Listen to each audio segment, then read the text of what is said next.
तारा ज्योतिष में आप सभी का एक बार पुनः स्वागत है। आज जब मैं बताऊंगा कि जो मीन राशि की कुंडली बन रही है 11 जुलाई से श्रावण का प्रथम दिन है और ये जो कुंडली बन रही है तो श्रावण महीने में लोगों का क्या करना चाहिए जिससे धन की वृद्धि होगी और अच्छा फल मिलेगा। तो प्रथम बात आइए हम जानते हैं कि जो इनकी कुंडली बन रही है वो मीन लग्न की कुंडली बन रही है। मीन लग्न की कुंडली बनने के साथ साथ चंद्रमा और मंगल, क्योंकि चंद्रमा जब मीन राशि में जहां बैठेगा वहीं से कुंडली शुरू होती है। चंद्रमा मीन राशि में विराजमान रहेंगे मंगल के साथ, जो कि महालक्ष्मी योग बना रहे हैं। कर्म भाव खाली है। लाभ भाव लक्ष्मी घर में शुक्र जो है वृषभ राशि में विराजमान रहेंगे। वहीं बढ़ावे घर में मिथुन राशि में बुध अपने घर में सूर्य के साथ राहु के साथ मिथुन राशि में विराजमान रहेगा। इनका लग्न खाली है, धन भाव खाली है, तृतीय भाव खाली है, चौथा भाव खाली है, पांचवा भाव खाली है। और छठे घर में बृहस्पति, चंद्रमा, बृहस्पति, केतु विराजमान रहेंगे और सातवें घर में शनि विराजमान रहेंगे। तो शनि को सातवें घर में विराजमान होने से बढ़िया सस नामक राजयोग बना रहे हैं। और वो कुंभ राशि में सबसे बड़ी बात है कि वो मकर राशि में विराजमान रहेंगे। अब मकर राशि वाले में विराजमान बैठ करके शनिदेव अच्छा फल देंगे।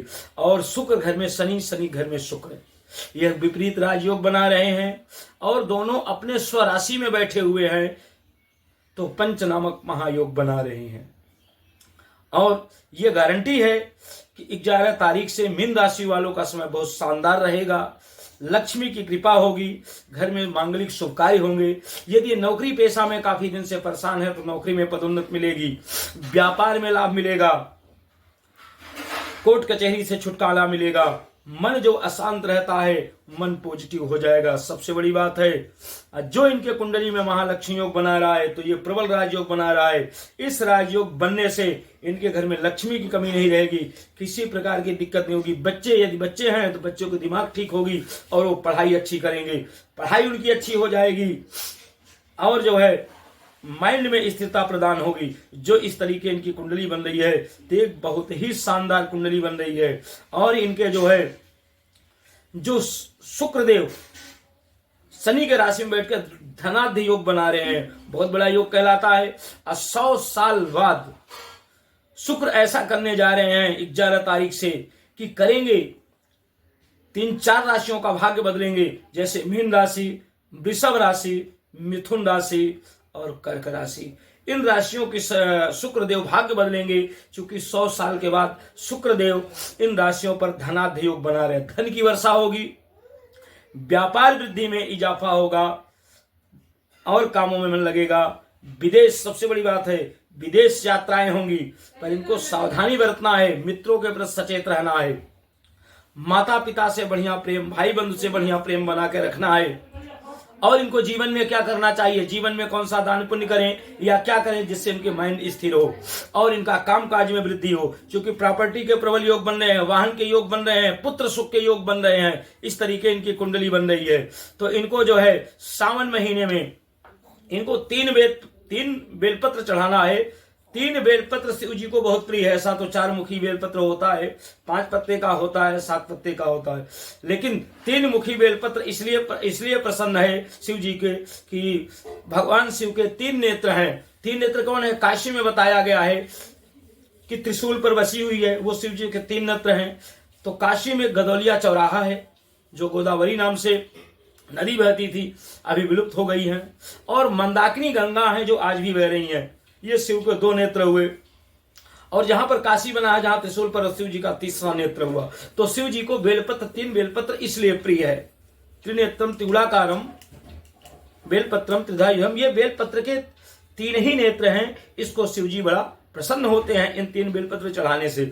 बेलपत्रों में ओम नमः शिवाय, या सीताराम या कृष्ण लिख करके चढ़ाएंगे। अपनी मनोकामना, अपनी समस्या, विवाह में देरी, यदि विद्या नहीं आ रही है तो उसमें विद्या के लिए लिखें।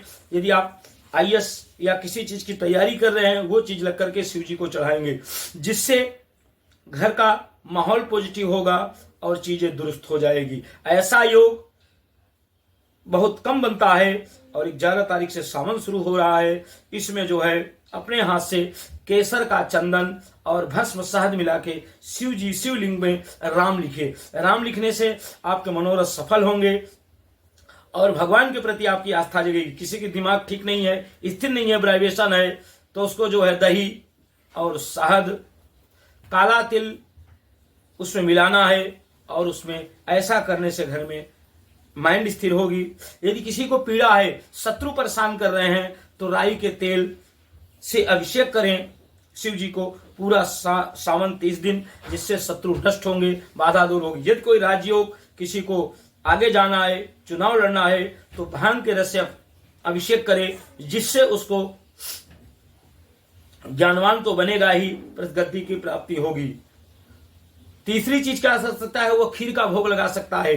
खीर का भोग लगाने से भगवान 33 कोटि देवी देवता प्रसन्न होते हैं। चौथी चीज वो क्या कर सकता है, जल, और कहा है कि जलोधारा शिवम प्रिय है, अलंकारम विष्णु प्रियम, अलंकार आभूषण विष्णु को प्रिय है, पर शिव जी को जल ही प्रिय है। तो जल और कुछ का रस गंगा जल मिला के चढ़ाने से, नमः शिवाय ओम का जाप करने से जो शरीर में रोग की पीड़ा होती है वो नष्ट हो जाती है। शहद चढ़ाने से प्रेम बढ़ता है, ये प्रेम का प्रतीक है। यदि आपको सुंदरता पाना है तो शिव जी को इत्र और शहद मिला के चढ़ाएं, इससे आपको सुंदरता प्राप्त होगी। यदि आपको